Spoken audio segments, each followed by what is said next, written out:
Destination Freedom.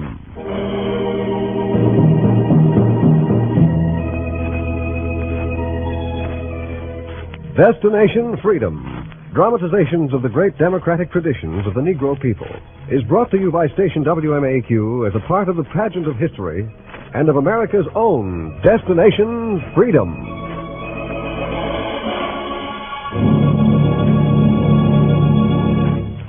Into 81 sessions of the United States Congress, which provide the legislative direction for the land we live in, there have come some of America's outstanding followers of our democratic heritage. They have come from every state in the Union and from many different circumstances. Some by routes that were direct and unopposed, others by routes that were closed and took pioneering struggle to negotiate. The story of one congressman who came by the latter route, Destination Freedom tells today in a chapter entitled Father to Son.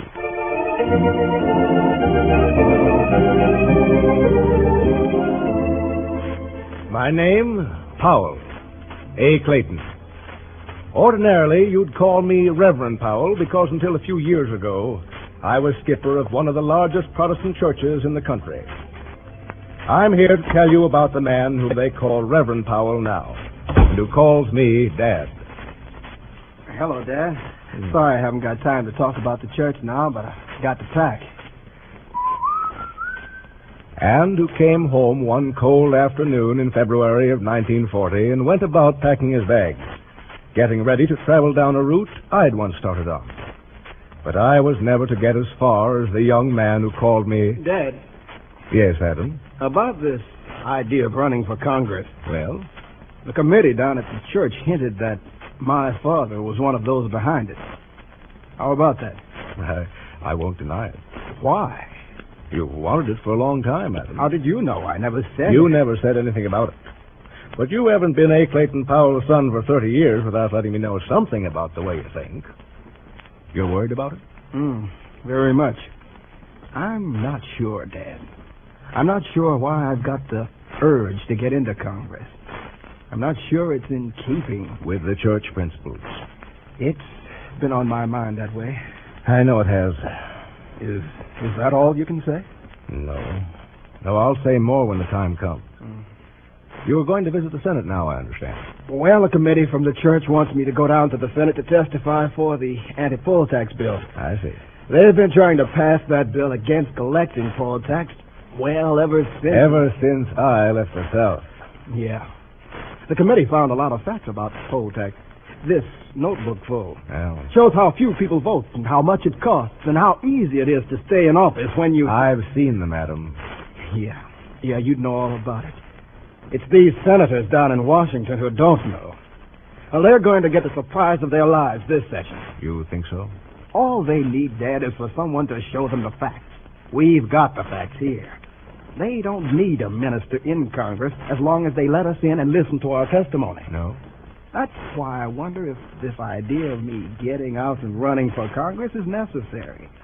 A minister's place is in the pulpit. Well, if I'm going to catch that 4:40 train, I'd better be going. Yeah, I guess you'd better. Well, what's the matter? You don't like the idea of my going? It's a good idea. You look disappointed in it. Go and catch your train and explain to the Senate committee why the poll tax has to go. Sure, Dad. I'll be back in a week. And, Adam. Huh? Don't be too disappointed, son, if they find a young Negro minister too troublesome to listen to. I'll tell you all about it when I get back. I heard about it before he got back. He walked out with his facts and his figures, his data and his charts that told the story about poll taxes and the disenfranchisement of 5 million voters. He, a New York-bred minister who had only the stories and cold figures to guide him. I had the living memories. That day, he was just another minister's son among many sons who came to testify before a Senate committee. But what happened to him could have only happened to one minister's son, my son. It happened when he went to the committee hearing. He was walking towards the chambers when a guard stopped. Say, where do you think you're going? I'm supposed to testify on the anti-poll tax bill. Got a pass? Oh, here, will this do? Well, I suppose so. Right through that door there. Thank you. And I'll tell you, good people, If this subversive bill to eliminate the payment of poll taxes... He went inside the crowded committee rooms and took a seat in the back and looked around in the glaring light of the board faces.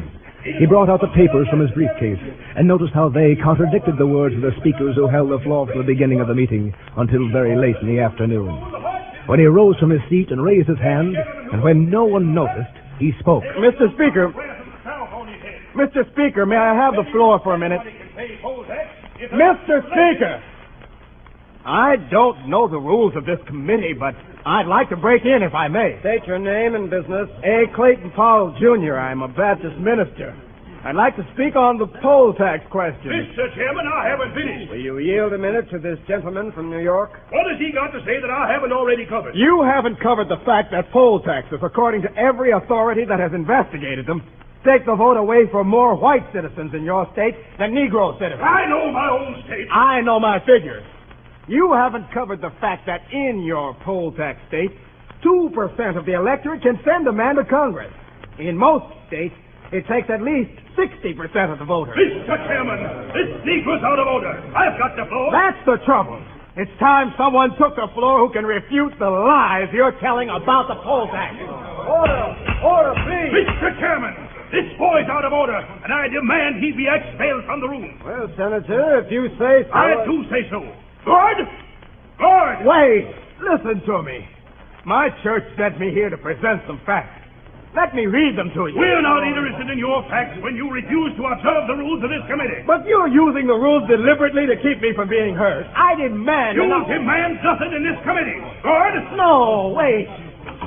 Yes, sir. Get this scallywag out and escort him to the street. All right, come on, you. Come on. Wait a minute. You haven't heard me. Mr. Chairman. Come on, guys. Take him out. No, wait. I've got a right to be heard. Now, come on. Don't make trouble. Come on.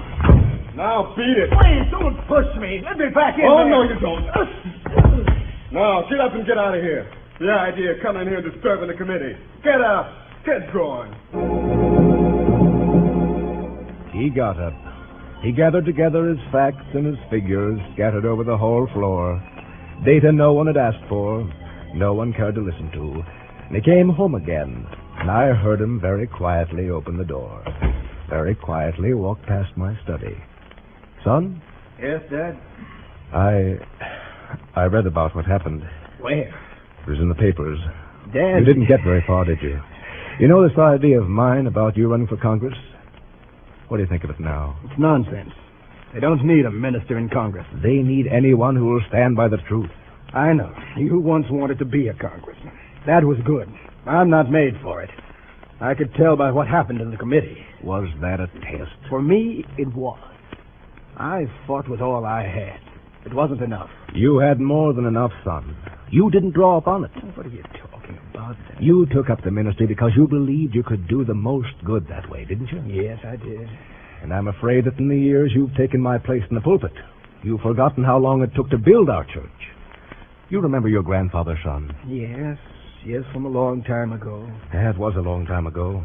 A good while before we ever heard of New York or ever dreamed that my son and I would live to be wealthy and respected, going out to help other people instead of looking for help. What about grandfather? Do you remember how you used to run your hands along his back and feel the scars, and he'd say, "It's the initial P on my back, Adam. That's it. One straight line and a loop. I reckon P is going to be the first letter in the alphabet you learn. Stands for Powell. Huh? How'd I get it? It was burned there, son, by an overseer to remind me that I was born a slave." You remember grandfather, son? I remember now. You never knew what it meant to have been born in those early days after the Civil War. It meant being born with the past of slavery still hanging vivid in the minds of everyone around us. It was then the initial P in my father's back burned him more than ever, and he decided to wipe the memory of it from his mind and from his children's mind. One day, 10 years after the war had been won. Come on around here, you kids. Gather around me. Yes, Dad. And now, some of you are too young to understand what I'm going to say, but never mind, you'll understand it later. The old master's come here to make us a proposition. He proposes that we stay on the land where I was once a slave. Now, wait a minute. not going to be like it was the days after the war. He proposes that we stay on the land and plow it and raise crops. 1/3 of the harvest will go to him for rent. The rest, I keeps. The only proposition we got to go on. If you think you can get enough out of the land, we try it. We tried it. We Powells became the first of 100,000 sharecroppers in the South. We initiated the system. We were the first to try it and the first to discover... No matter how many of the kids I keeps in the field, no matter how many acres I plows up, when it's dividing time, we still behind. Adam, come here. You're young, but you're strong, and you seem to have a bright head on you. Now, some Yankees opening up a school for farm boys when you finished your part of the plowing. Run up the hill to that school, get as much as you can in an hour, then run back down before nightfall. I ran up the hill and met the strange Yankee that had come to teach sharecroppers the ABCs. He had an old Webster's blueback spelling book. And when I had learned this, he brought me my first real book. Here. Now, I don't have any geography or fancy English books for you to be reading out of. Just as well. Only thing you can practice on is the Almighty's book. Take it. Start from Genesis, go through to Revelations. If you can learn to read the Almighty's book, you can learn to read anything.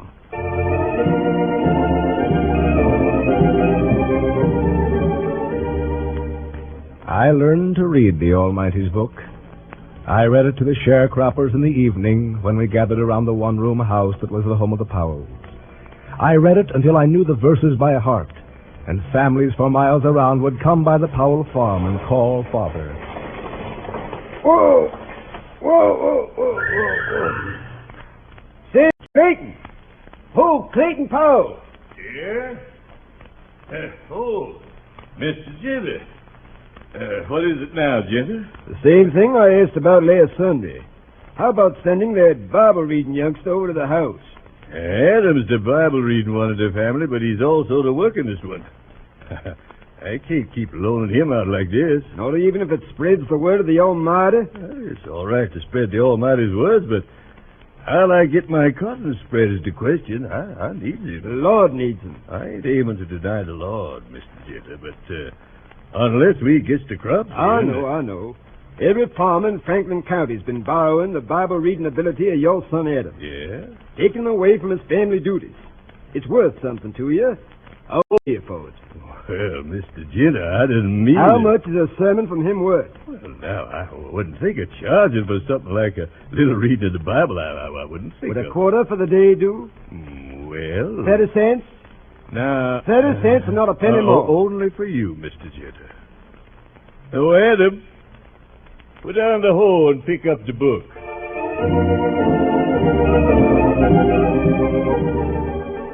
And whenever he'd call, I'd put down the hoe and go with the farmers and read the great words to them. And as I grew older, the more their inner meaning revealed themselves to me, and the more the poverty around me seemed unnecessary, the more racial segregation seemed intolerable, and secretly I groped for a way to become one of the lawmakers of the county and to put the meaning of the gospel into the government.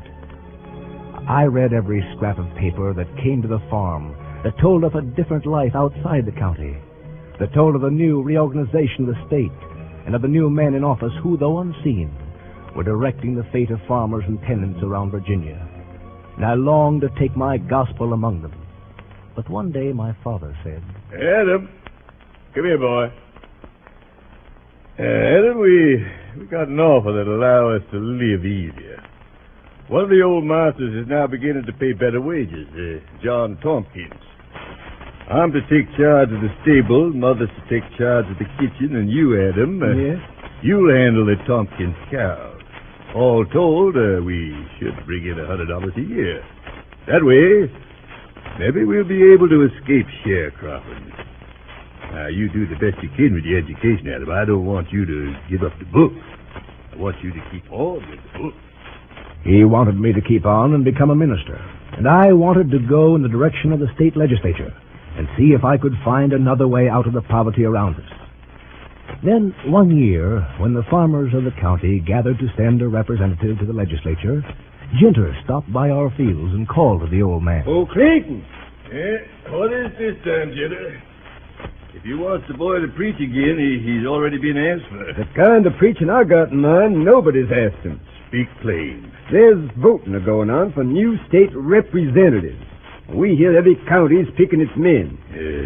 You come to bother me about that. Now, wait now, Clayton. There's something in this voting, even though it has passed folks by in this county for 20 years. Some of the boys been thinking that the way to get relief from the condition around here is to send an honest man upstate to talk to the governor. Yeah? Shucks, they've already passed too many laws we don't get to hear about in this neck of the woods. I know. Well, if we had a man up there... That's right. I'll get together with you. We're ahead of you, Clayton. We've gotten together. You could have called a neighbor here. We're going to call your boy in, young Adam. For what? Well, he's old enough to run for the state senate, and besides... He don't know a thing about law. He knows about the higher law. People around here trust him. Yeah. He reads the words as though they're branded on his soul, the way the slave brand's on your back. Yeah, he does that. He'd make a right good representative for the sharecroppers in this state. If he's willing to run, we'll elect him sure as you're born. If he'll run. I did run. I ran not knowing that the sturdy laws of the Reconstruction era had been uprooted in the rush of the planters for a return to their old power. I ran not knowing that new changes had taken place, changes that a student of the Golden Rule had no way of knowing. Hey, look at this! Young Charles won! Hey, men, come here! Our candidate's in! We got him in!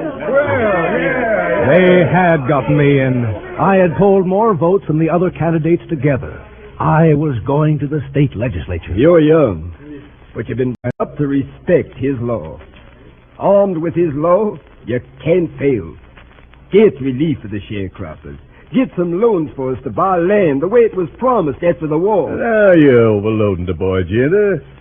Let him just get inside the legislature. I think he'd be doing all right if he could just make that step first.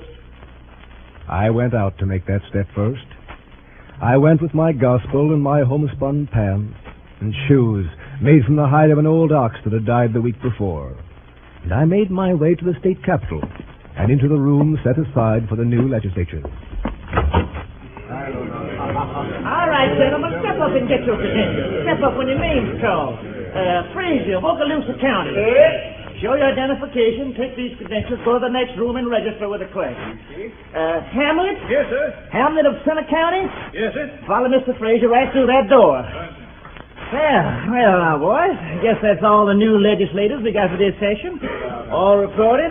All except me, sir. You? Who the devil are you? I'm Adam Powell, sir, from Franklin County.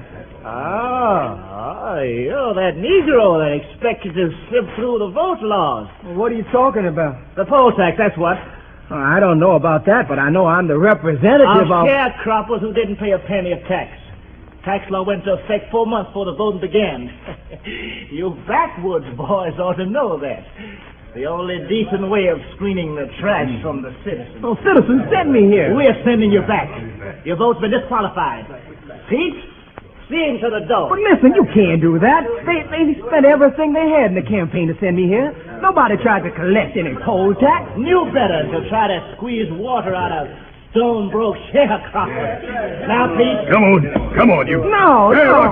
Rocky, help me. This guy's giving me trouble. Okay. Let's go, let's go. Hold his legs, Rocky. Okay. All right, now I got his hand. Open the door. One, a two, a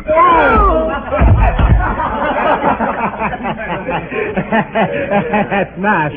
Flat on his back. Here, you forgot something. Your book. Here, now take it back where it belongs. I picked myself up. I looked bewildered at the faces around me jeering, leering, and the pistols drawn. And I realized that before I could reach these keepers of the keys of the state with my Bible, I would have to reach them in a way that would force them to listen to me and those I represented. I didn't know how. I picked up my Bible and went home.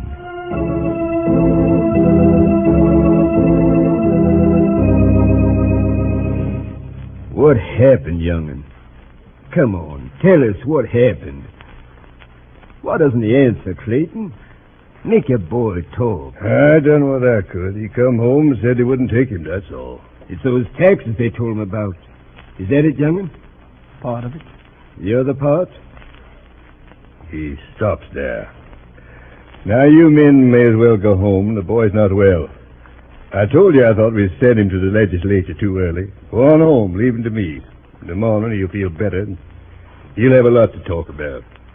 But in the morning, I had nothing I could talk about with the men I'd grown up with.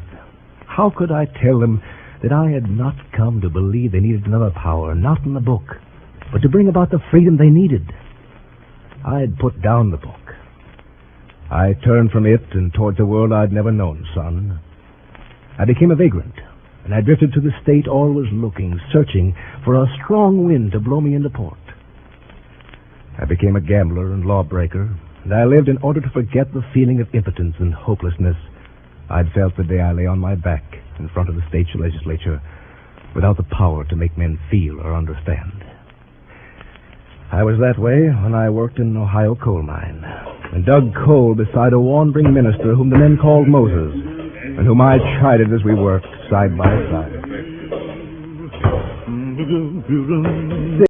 Preacher, what you got on your agenda for tonight when you get out of this here coal patch?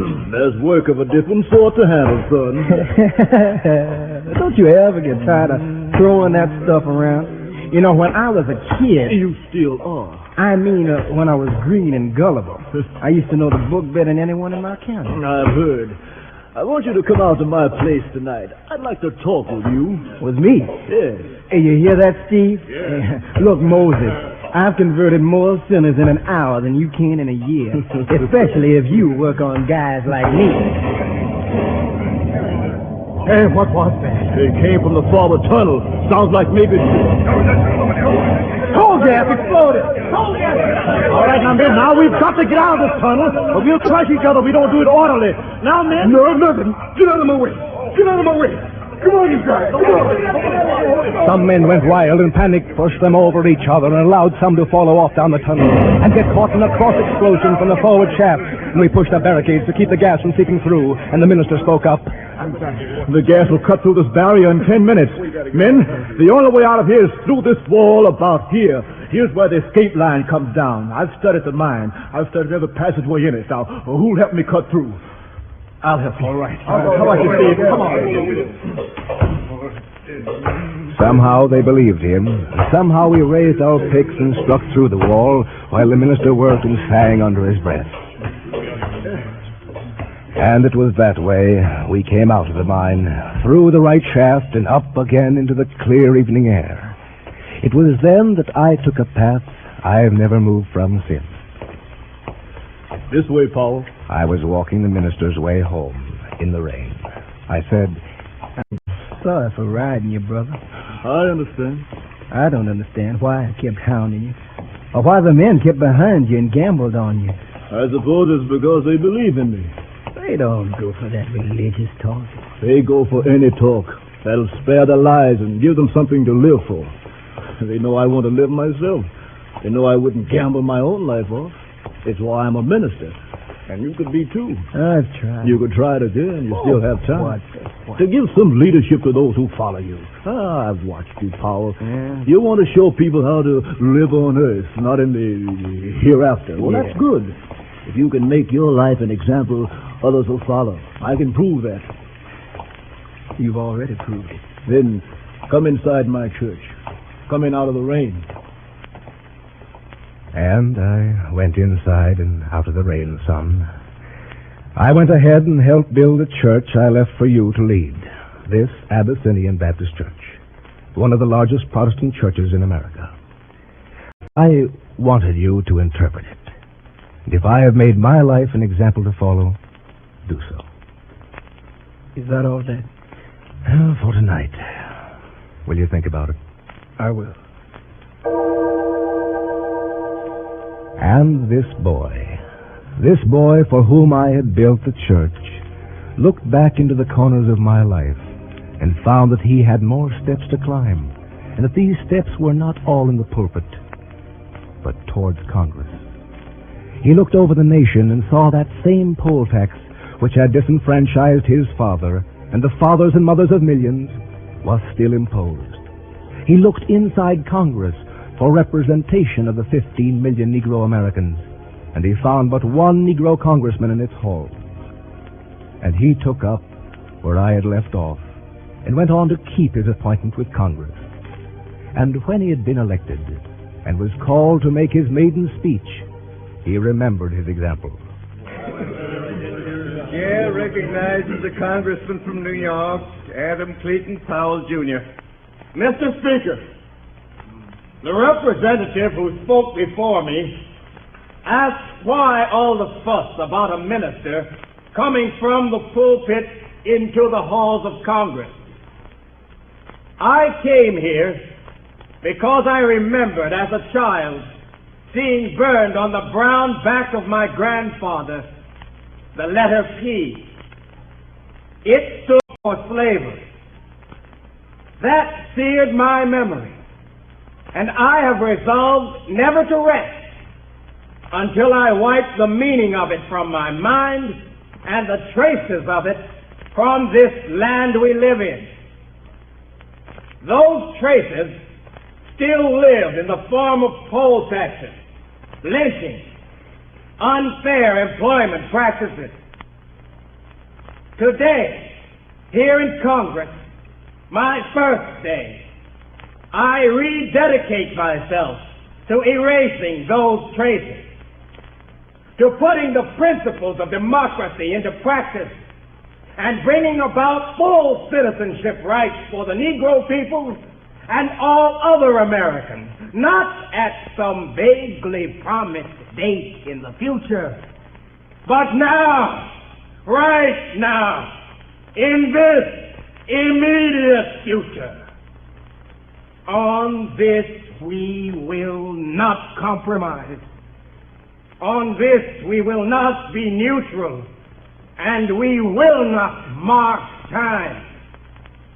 This, I answer the representative, is why another minister has entered the halls of Congress.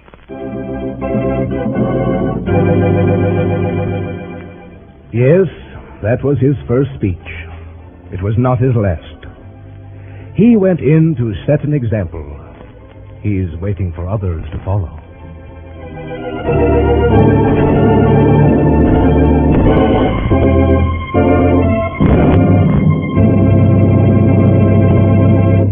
You have just heard Destination Freedom's dramatization of the story of the A. Clayton Powells, father and son, prominent ministers and political leaders of New York. Destination Freedom is written by Richard Durham and produced under the direction of Homer Heck.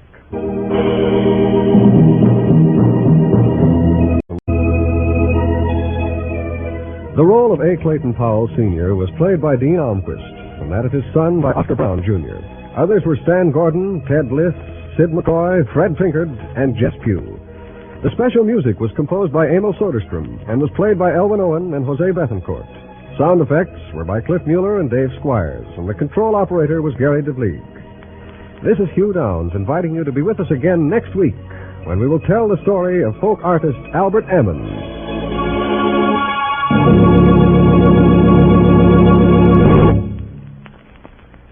You're tuned for the stars on NBC.